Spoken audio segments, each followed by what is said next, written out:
আসসালামু আলাইকুম। এইচএসসি দ্বিতীয় পত্র সেকেন্ড পেপারের গ্রামাটিক্যাল ক্লাসগুলোর ধারাবাহিক ক্লাসগুলোর কমপ্লিটিং সেন্টেন্সের আজকে দ্বিতীয় রুলটিতে সবাইকে স্বাগত জানাচ্ছি। আমরা দ্বিতীয় রুলটির মধ্যে দেখব it is time, it is high time, it is proper time, it is right টাইমের যে ব্যবহারটি রয়েছে, এই ব্যবহারটি অত্যন্ত সহজ একটা ব্যবহার, যে কোনো স্টুডেন্ট এই ব্যবহারটি পারবে এবং ম্যাক্সিমাম সময় দেখি বিভিন্ন বোর্ড কোশ্চেনে এই প্রশ্নগুলো পাওয়া যায়। তাহলে কমপ্লিটিং সেন্টেন্সের কোনো অংশে এই অংশটির যে কোনো একটা অংশতে যদি থাকে তাহলে আমরা কিভাবে স্ট্রাকচারটা শিখব এবং কিভাবে অর্থ মিলাবো, দুটি বিষয় যদি খুব সহজে জানার জন্য চেষ্টা করি। তাহলে প্রথমে দেখব যে এই অংশটার পূর্বে আরও একটি বাক্য লেখ থাকবে, যে বাক্যটিকে আমরা বলবো ক্লু সেন্টেন্স বা সমস্যা সমাধানের সূত্রটা মূলত এখানেই থাকবে। এখন এই কয়েকটার পরে যে আমাকে কমপ্লিট করতে হবে, এইটার স্ট্রাকচারটা কিভাবে থাকবে, স্ট্রাকচারটাই থাকবে হচ্ছে সাবজেক্ট, এরপরে যে ভার্বটা ব্যবহার করব এই ভার্বটা অবশ্যই পাস্ট টেন্সের ভার্ব দিতে হবে, ভার্বের পাস্ট ফর্ম। এরপরে যে অবজেক্টটা দিব এই অবজেক্টটা আসবে কোথায় থেকে, এই যে এদের পূর্বে যে ক্লো বাক্যটা থাকবে এই বাক্যে যে নাউনটা সম্পর্কে আলোচনা করা হয়েছে সেই নাউনটাই উল্লেখ করবো মূলত এই অংশে, অবজেক্টের অংশে। তবে আরো একটা বিষয় যদি আমরা এখানে ক্লিয়ার করার চেষ্টা করি, এইখানে আমরা যারা কমপ্লিটিং সেন্টেন্সকে একটু কঠিন মনে করি তাদের জন্য, এবং তোমরা যারা এ প্লাস পাওয়ার জন্য পড়বে অথবা তোমরা নিজেরাই বানিয়ে লিখতে পারো, নিজে থেকে লিখতে পারো, তাদের জন্য না। তাহলে নেগেটিভ বিষয় নিয়ে যদি আলোচনা করা হয় তাহলে আমরা কি করব, এখানে ভার্বের পাস্ট ফর্ম হিসেবে স্টপড দিব। পজিটিভ বিষয় নিয়ে যদি আলোচনা করা হয় তাহলে কি করব, তাহলে আমরা লার্ন ভার্বের পাস্ট ফর্ম লার্নড দিব। লার্নড মানে শেখা, পজিটিভ বিষয় নিয়ে আলোচনা করলে, স্টপড মানে বন্ধ করে দেওয়া, নেগেটিভ কোনো বিষয় নিয়ে আলোচনা করলে। এখন এনভায়রনমেন্ট আমাদের পরিবেশের এবং মানুষের অনেক ক্ষতি করে থাকে, তাহলে এনভায়রনমেন্ট পলিউশন কি ভালো দিক না খারাপ দিক? অবশ্যই নেগেটিভ দিক। সুতরাং এখানে নেগেটিভ হওয়ার কারণে আমরা কি করব, তাহলে এখানে এনভায়রনমেন্ট পলিউশন বন্ধ করে দেব। সুতরাং উই স্টপ এনভায়রনমেন্ট পলিউশন। এখন এরপরে যদি আমরা এখানে দেওয়া এক্সাম্পল দেওয়ার চেষ্টা করি, স্মোকিং, এখানে কিন্তু বিষয়টা হচ্ছে smoking is harmful for health, এখানে আলোচনা করা হলো।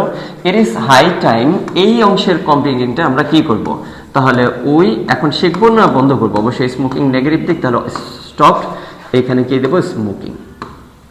তাহলে আশা করি তোমরা বুঝতে পেরেছো এই স্মোকিং শব্দটা কিন্তু ক্লু বাক্যের অংশ থেকে নিয়ে আসা হয়েছে। এরপরে যদি আরেকটা এক্সাম্পল আমরা লক্ষ্য করার চেষ্টা করি, প্যাট্রিয়টিজম, এটা হচ্ছে একটি পজিটিভ দিক। Patriotism is a noble virtue, patriotism হচ্ছে মহৎ গুণ। ইট ইজ রাইট টাইম দেওয়ার পরে তারপরে হচ্ছে গ্যাপটা দেওয়া আছে।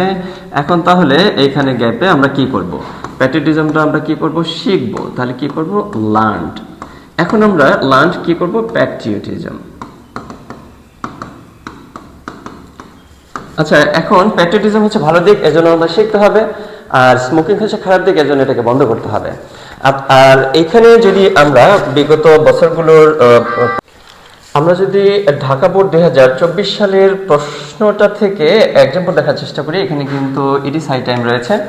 তাহলে ইট ইজ হাই টাইম দেখার আগে কিন্তু এর পূর্বে যে ক্লু বাক্যটা রয়েছে এই বাক্যটা দেখতে হবে, এই বাক্যে কি বিষয়টি নিয়ে আলোচনা করেছে, করাপশন। তাহলে করাপশন ইজ এ হাইন্ডেস্ট to national development.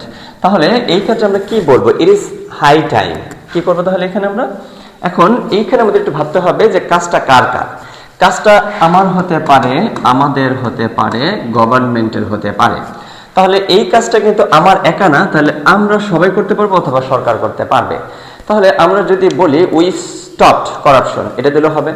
Government stopped corruption, এটা দিলেও হবে। কিন্তু এটা যদি আরেকটু অ্যাডভান্স লেভেলে, তোমরা যারা আরেকটু ভালো করতে চাও তাদের জন্য বলছি, এখানে কিন্তু আমরা বলতে পারি, তাহলে কি বলতে পারি, উই স্টুড, আমাদের দাঁড়ানো উচিত against corruption. Against corruption, corruption শব্দটা কোথায় থেকে নিয়ে আসবো, ক্লু বাক্যের সেন্টেন্স থেকে। তাহলে আশা করি তোমরা এটা বুঝতে পেরেছো। তাহলে আমরা যদি এরপরে ময়মনসিংহ বোর্ড 2024 সালের প্রশ্ন দেখার চেষ্টা করি, এখানে কিন্তু রয়েছে মানে নাউনের বিষয়টি রয়েছে patriotism. Patriotism is a noble virtue, it is high time. প্যাট্রিয়টিজমটা কি করব, উই লার্নড প্যাট্রিয়টিজম, এটা দেব। এরপরে রয়েছে হচ্ছে কত বোর্ড, এরপরে রয়েছে হচ্ছে কুমিল্লা বোর্ড। আচ্ছা, দেখি আমরা এই প্রশ্ন যদি দেখার চেষ্টা করি, food adulteration is a crime. এই ফুড অ্যাডাল্টারেশন বিষয়টা যে নাউনটা নিয়ে আলোচনা করা হলো, এই নাউনটা কি পজিটিভ বিষয় না নেগেটিভ বিষয়? অবশ্যই আমরা জানি এটা নেগেটিভ বিষয়। সুতরাং we stood against food corruption, অথবা we stopped food adulteration. We stopped food adulteration দিলেও কিন্তু হবে, অথবা we stood against food adulteration. এটা দিলেও কিন্তু হবে। আমরা কিন্তু এখানে দুইটি আমরা লিখেছিলাম, ভার্ব লিখেছিলাম। এইখানে যদি আমরা আরো একটি ভার্ব সংযুক্ত করতে চাই তাহলে কিন্তু নেগেটিভ বিষয়ের একটা ভার্ব সংযুক্ত করতে পারবো, সেটা হচ্ছে স্টুড। স্টুড মানে দাঁড়ানো। স্টুড দিলে কিন্তু এগেইনস্ট শব্দটা ব্যবহার করতে হবে, আর স্টপ দিলে এগেইনস্ট শব্দটা ব্যবহার করার প্রয়োজন নেই। তাহলে আশা করি তোমরা এটা বুঝতে পেরেছো। এখন যদি আরো দুই একটি বিষয়ে আলোচনা করার চেষ্টা করি।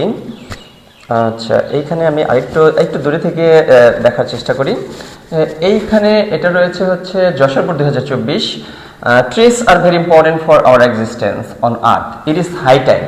এখন গাছ তো আর শেখাও যায় না, বন্ধ করা যায় না, তাহলে কি করতে হবে? ওই প্ল্যান্টের সাথে কিন্তু এটি দিতে হবে, প্ল্যান্টেড মোর ট্রিস। তাহলে আমাদের এইখানে আমাদের যে করণীয় কাজটা, আমাদের কি করা প্রয়োজন, কি করা উচিত, এই কাজগুলো কিন্তু আমরা দ্বিতীয় অংশে ব্যবহার করব। এখানে আবার করাপশনের বিষয়টি রয়েছে অন্য আরেকটি বোর্ডে, এটা কি বোর্ড? এটা হচ্ছে চট্টগ্রাম বোর্ড 2024। তাহলে ইট is time, it is time, it is proper time, it is right time, এগুলো যদি থাকে তাহলে আমরা কি করব? পরবর্তী যে ইট ইজ টাইমের পরে যে বাক্যটি লিখবো সেই বাক্যে লিখবো কি? প্রথম যে ক্লু বাক্যটা থাকবে, ক্লু বাক্যের যে নাউনটা থাকবে সেই নাউন অনুযায়ী আমাদের করণীয় কাজটাকে সেটা নির্ধারণ করার জন্য। তাহলে আশা করি তোমরা এটা বুঝতে পেরেছো এবং সেখান থেকে বুঝে তোমরা নাম্বার রাখতে পারবে।